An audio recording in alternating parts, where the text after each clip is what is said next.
No, já to neviděl.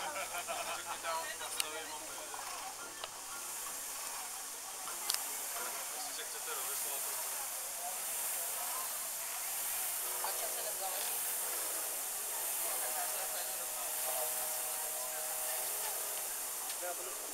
Vy pojďte na ně koukat do těla.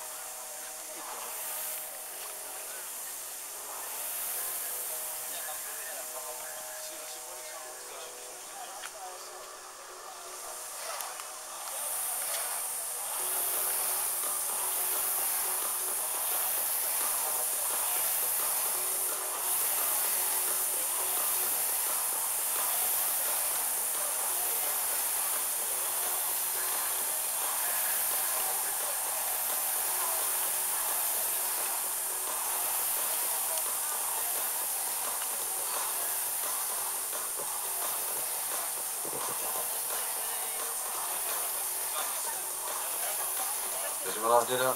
Na trati se nám blíží skify dorostenců.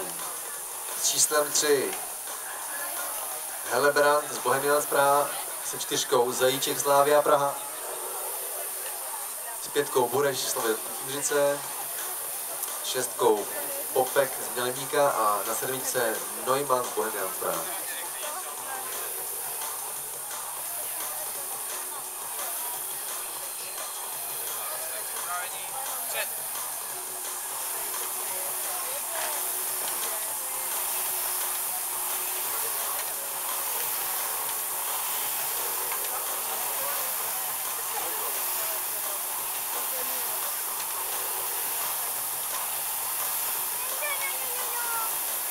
Jako první se nám do cíle blíží závodník Helebrand z Bohemians Praha, dojíždí jen číslem 6 Popek z Mělníka.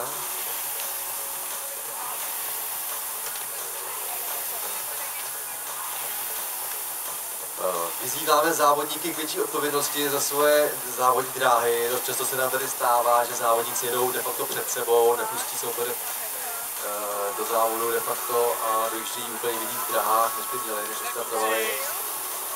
Takže pozor na to, soutěžící závodníci, zkuste dodržovat své dráhy, jak to je možné a umožnit soupeřům férový závod.